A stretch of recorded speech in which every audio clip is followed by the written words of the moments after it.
There are moments when anxiety does not announce itself as fear, but instead feels like being locked inside a private purgatory constructed entirely from your own cognition, where every thought echoes against invisible walls, and every attempt to quiet the noise only amplifies your awareness that you are alone with. There are moments when it feels like gravity has abandoned you and you're falling endlessly through darkness without ever striking a surface that confirms direction or orientation. And there are other moments when it feels like you're sinking into an ocean so deep that the floor beneath you, no sediment to press your feet, that there's no floor beneath you. There's no sediment to press your feet against. There's no boundary that signals descent will eventually stop. What's good, Cutthroat Mob? Welcome back to Peace of Mind Reloaded After Dark. I'm Princess the Goddess, your host. And if you're new here, let me warn you early. We don't sugarcoat shit over here. We don't do fake healing or none of that fake shit.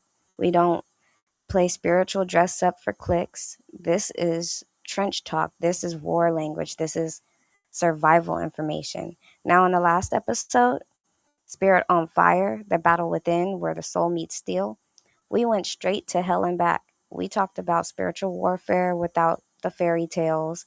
We exposed generational trauma, soul exhaustion, addiction as a spiritual trap, and how unseen forces exploit fear, lust, and low self worth. I told you flat out that healing ain't soft, it ain't cute, and it damn sure ain't comfortable.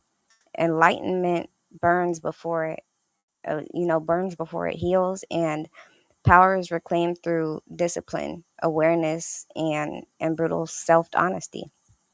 Tonight, we talk that same fire and we aim it directly at your mind. Because what if I told you that what you've been calling anxiety isn't just a disorder or not just stress and not just some random chemical malfunction in your brain? What if I told you that anxiety is a battlefield response? Tonight's episode is about the science and the significance and the architecture of anxiety, all the way beneath the trenches.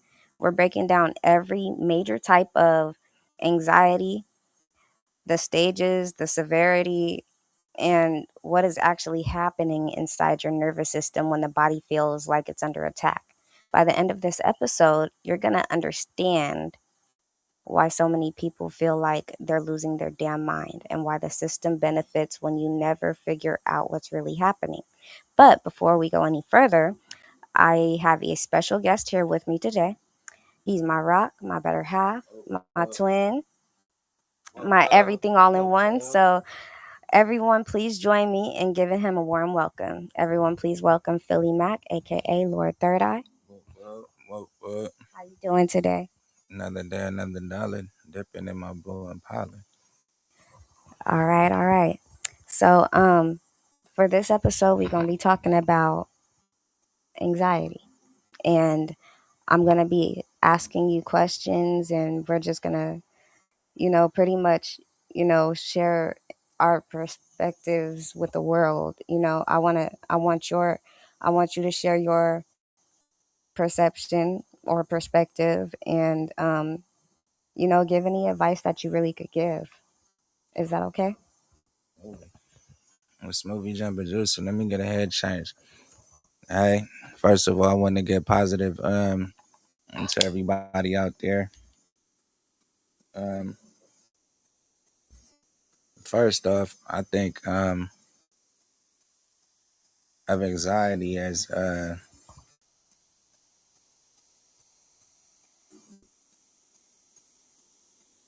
I think anxiety is actually your power. Is as in God. I think like a higher up. So anxiety being your superpower is like a higher up thing. You know, people here for reasons, and some people here for no reason at all. So you know what I mean, just to distract people. But in the positive manner, I have anxiety attacks sometimes. I be doing a test, in my heart for God. It'll be a the test in faith if I didn't tell you the truth, but I'm one of them people. So the truth could last longer than a lie, would die way faster. So that's how I look at anxiety. One way I deal with it though is just coloring inside of the lines. It's colorful and kind of thing, but you know, keep it positive.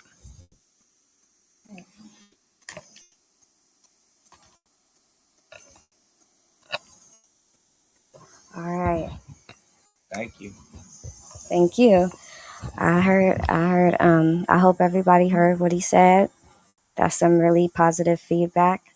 Um, Before we move forward further with this episode, I want y'all to ask yourself this before we go any further. What if your anxiety isn't weakness, but it's awareness without direction?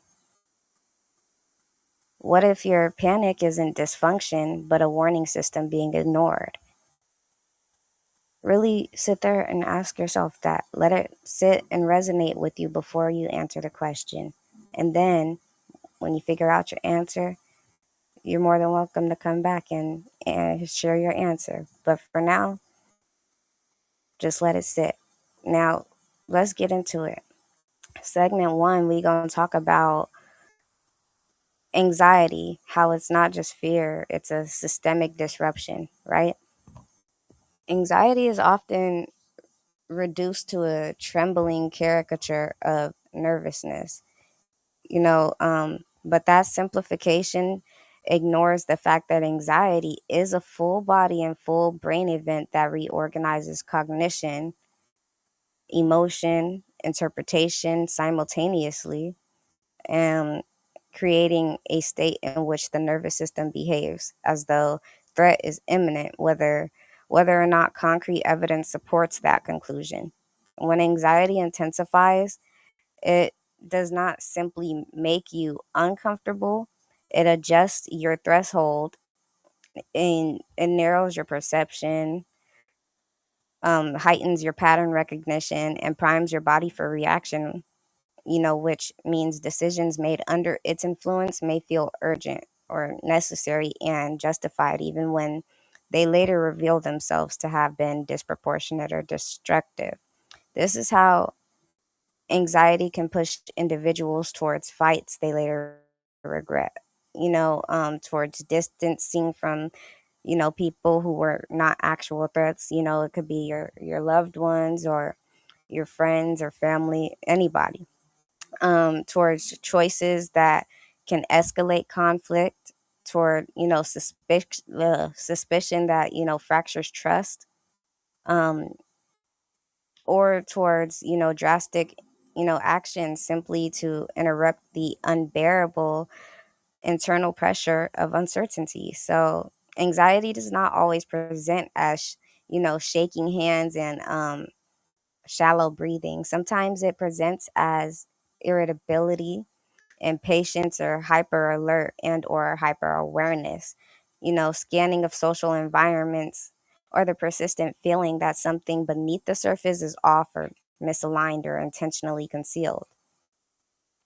So now moving forward, excuse me. Now moving forward to segment two, we're going to talk about the previously mentioned train tracks, dotted lines, and the architecture of alignment, right? When Philly Mack, aka Lord Third Eye, when he describes anxiety as stepping outside of the dotted line or as leaving, its train tracks, he's articulating a framework of alignment that reflects cognitive stability in motion, because a train is not free floating. It's guided by rails that ensure direction or containment and structural integrity. So as long as the train remains in contact with those rails, its movement is powerful yet controlled. forceful yet predictable. But the movement it derails the moment it derails, the same engine that once symbolized strength becomes an instrument of chaos because its structure no longer aligns with its path, if that makes any sense. Yeah, it makes sense. It doesn't exist. It doesn't. It doesn't exist. It can't. It can't. A train can't go if it's not on the tracks, and as simple as that. It Right, can't. But however, somebody would be so serious and be like, "Yes, it can go without any train tracks," right, and that's what I mean. An anxiety attack. It's not just anxiety. I get anxiety attacks. But however, you keep it on the track, or if you color inside of the lines which you're drawing, it's whatever after that. right. And that, like I said, that's a framework of alignment that reflects cognitive stability and motion. Now, walking within the train tracks, it represents intentional thought, thought discipline, or cognitive boundaries and emotional regulation while stepping outside of them.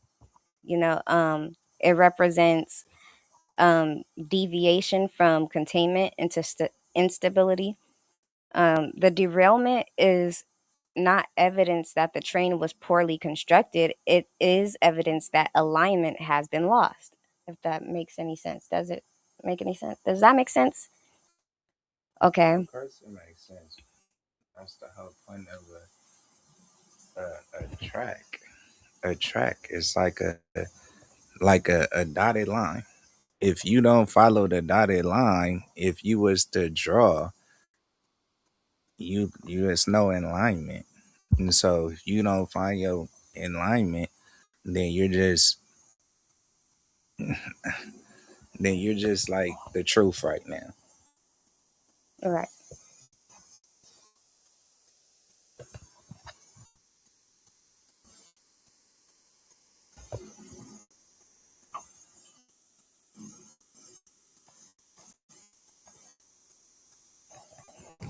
So, in neurological terms,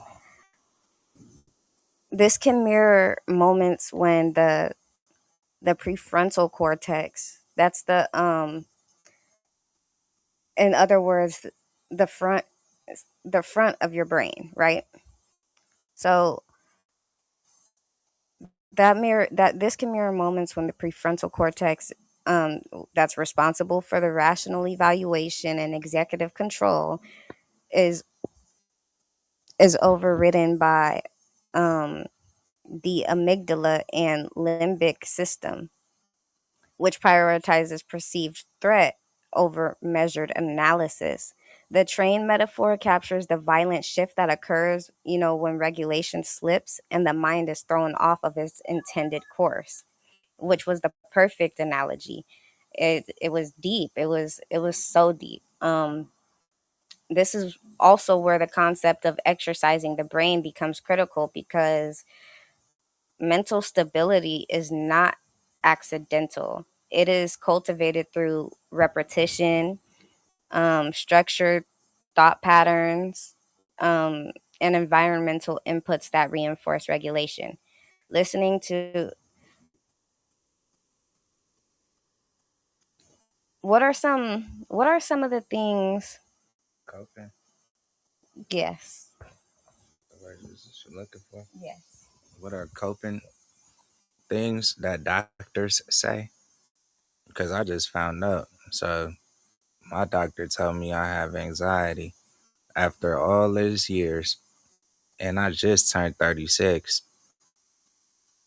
Oh yeah, my name Philly Mac, by the way. Yeah. So what doctors would say is listen to some storms and rains and rain clouds and listen to that kind of stuff.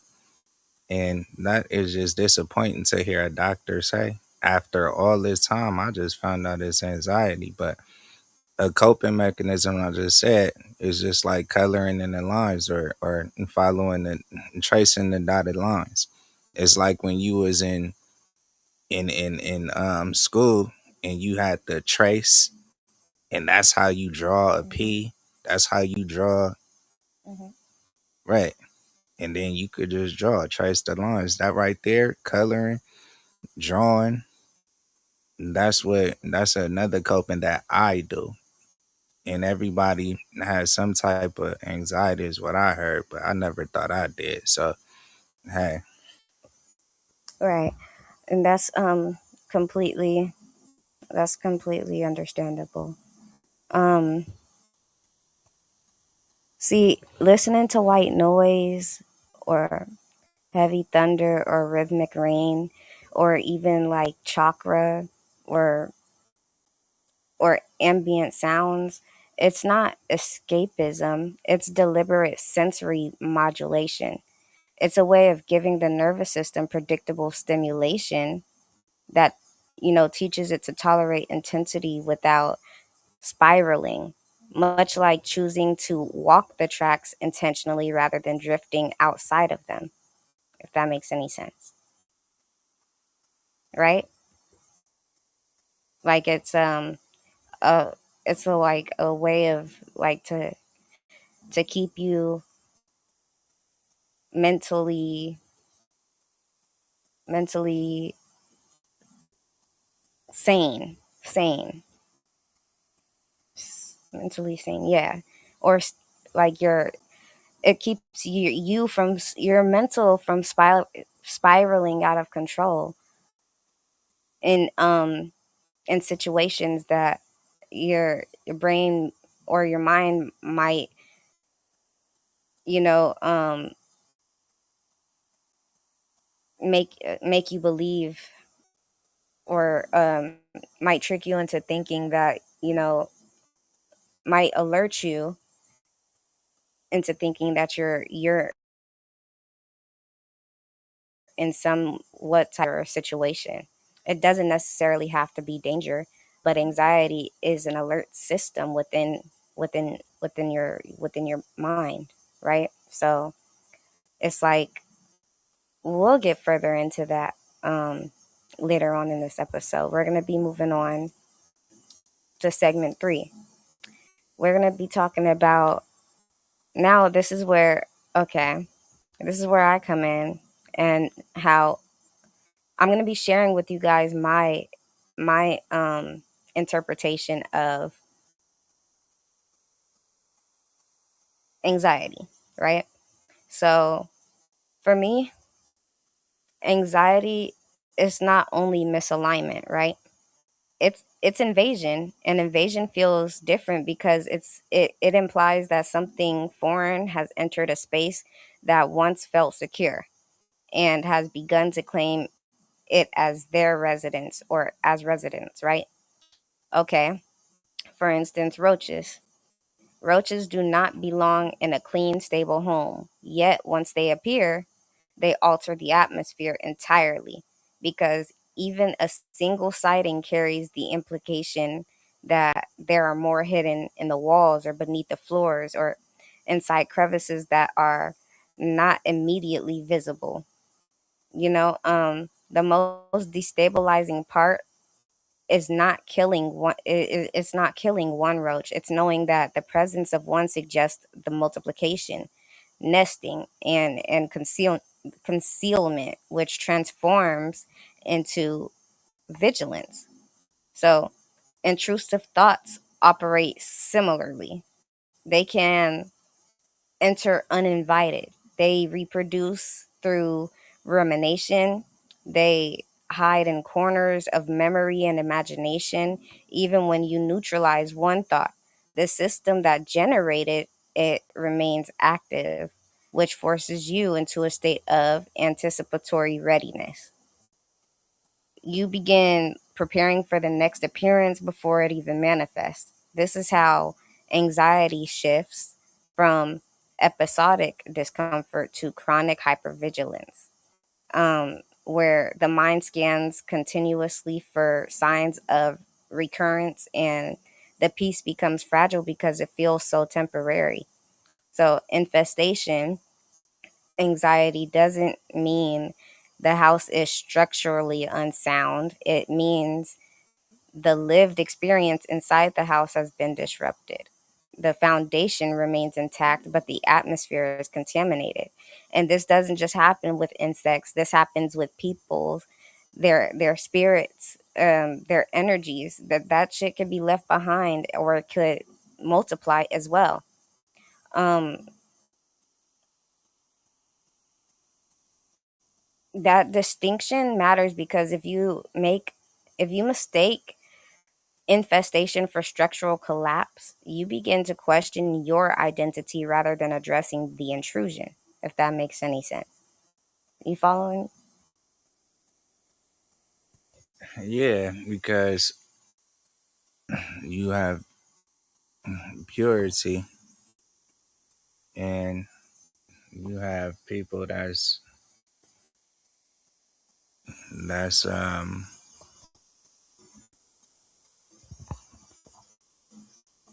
that doesn't know what pure mean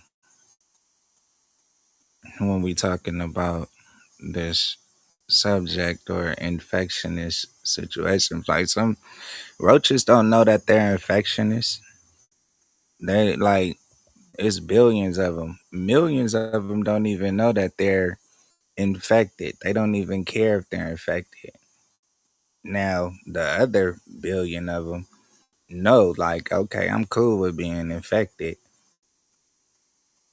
and you know what I'm saying. It's the purity is what I get out of the mentally sound. Mhm. Is what I saw what you were saying earlier. Is mentally sound, and then it's people. It can relate to people being infected too. Mhm. Yeah. Right. Right. And I'm glad you said that. I'm glad you said that. Okay. So, with that being said, has there been have you ever experienced this type of anxiety before?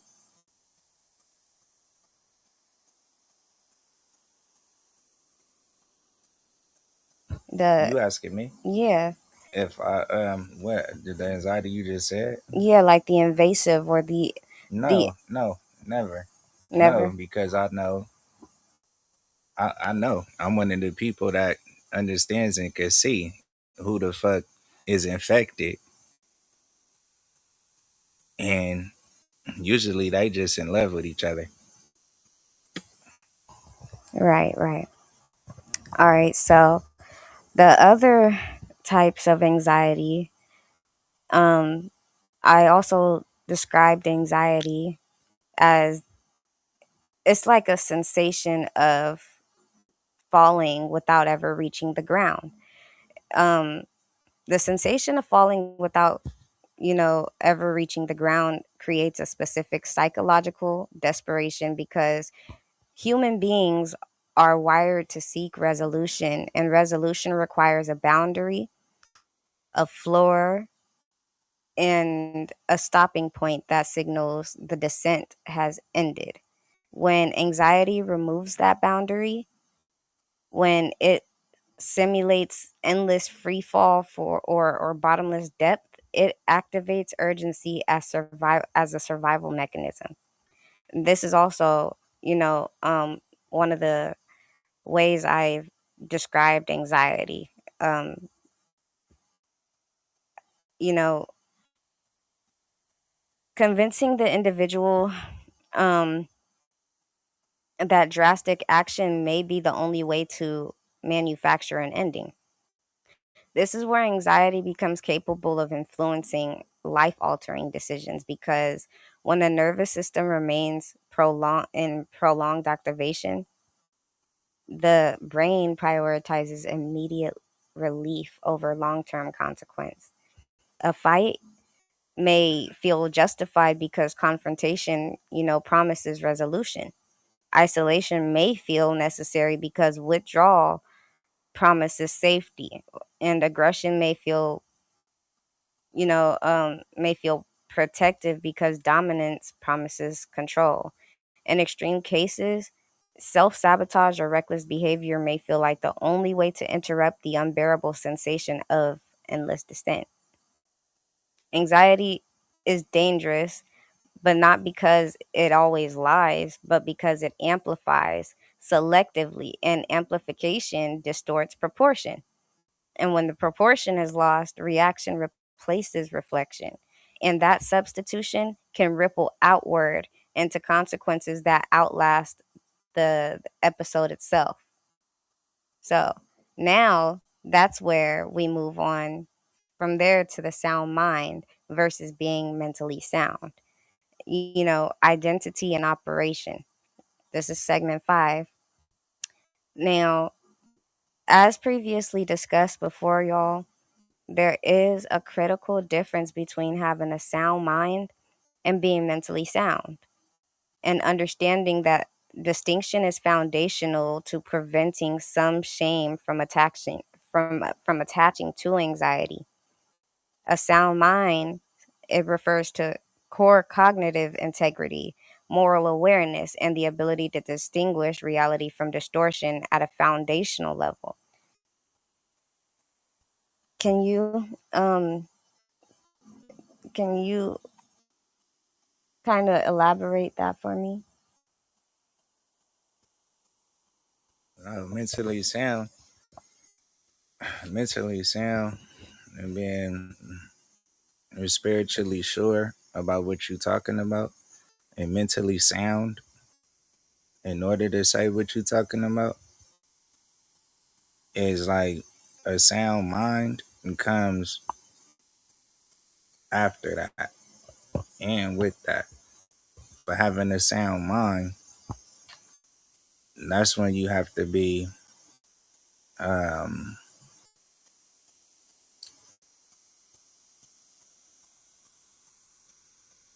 perplexual,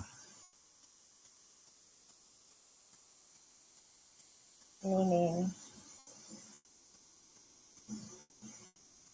meaning it's just sound at the end of the day.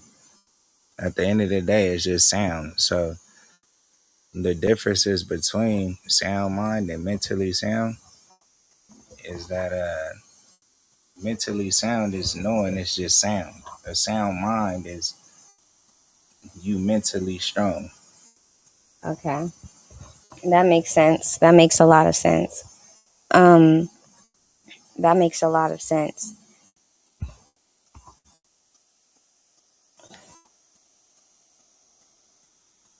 So, okay.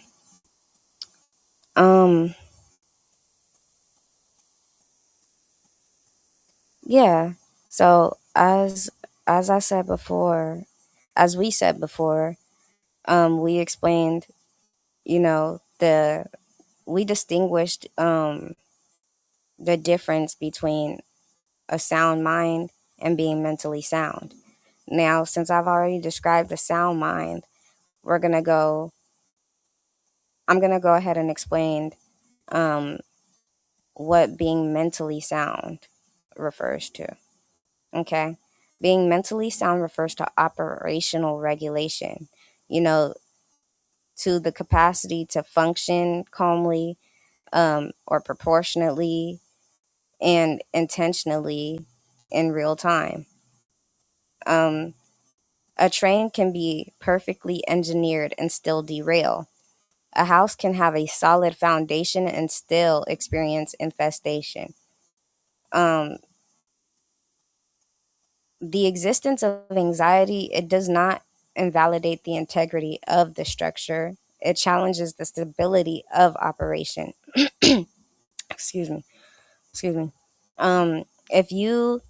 If you conflate operational disruption with anxiety failure, with identity failure, excuse me, you risk internalizing anxiety as proof of defect rather than recognizing it as a state fluctuation requiring recalibration. So, reclaiming control over anxiety does not mean pretending derailments will never happen or that infestations cannot occur. It means developing speed, the awareness, and the discipline to realign quickly, to identify intrusion early, and restore containment before escalation distorts perception. Discipline is not punishment, it's maintenance. It's exercising the brain through structured thought, grounding techniques, and predictable routines, and you know, reflective questioning. Um, it strengthens neural pathways that compete with catastrophic rumination. Rumination. Um, you're not. You are not your derailment. You're not your infestation. You're not your fall. You are the architect of the tracks, the steward of the house. You're the operator of the train. And while anxiety may test your alignment, it does not define your trajectory unless you relinquish authority over your internal world permanently. Mastery is not the absence of anxiety. Mastery is the refusal to let anxiety become the architect of your decisions. And this concludes today's episode of anxiety, you guys. Once again, um, I hope you guys enjoyed this conversation. I want to give a shout out to This was a beautiful episode. I actually love this episode right here. This one of my favorite ones. Um, when y'all not shy to talk on this thing, you know what I'm saying? That'd be way more funner. But like I said, it's some people that's just out there that's just supposed to do what they just to be there. And there's some people that's here for a reason. And we gotta step up to the plate. Stop being shy. Do what you gotta do. God loves you. You know what I'm saying? Keep it positive. And we'll talk about the negatives later. yes. So I want to give a shout out to my better half.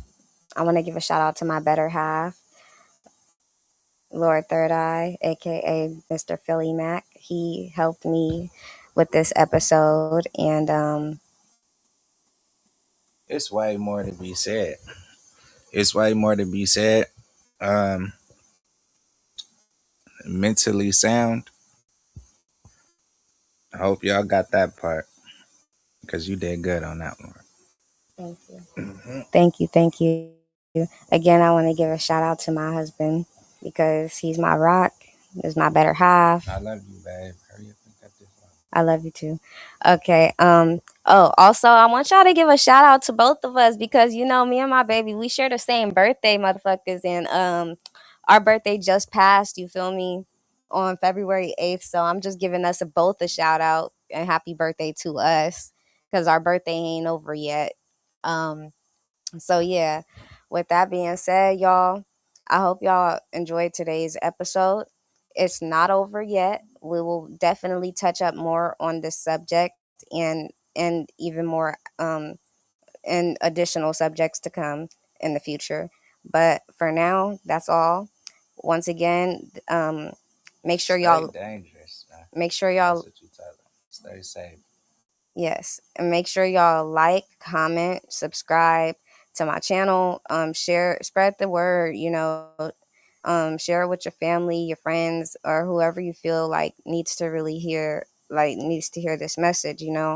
Um, and stay tuned for more great content coming your way. Y'all can DM me or whatever if y'all want to request any or put it in the comments if y'all want to request any um topic ideas, like top conversation topics for the next episodes or whatever, shout outs and all of that. But other than that, this concludes today's episode. So y'all have a great night and remember that God loves you. And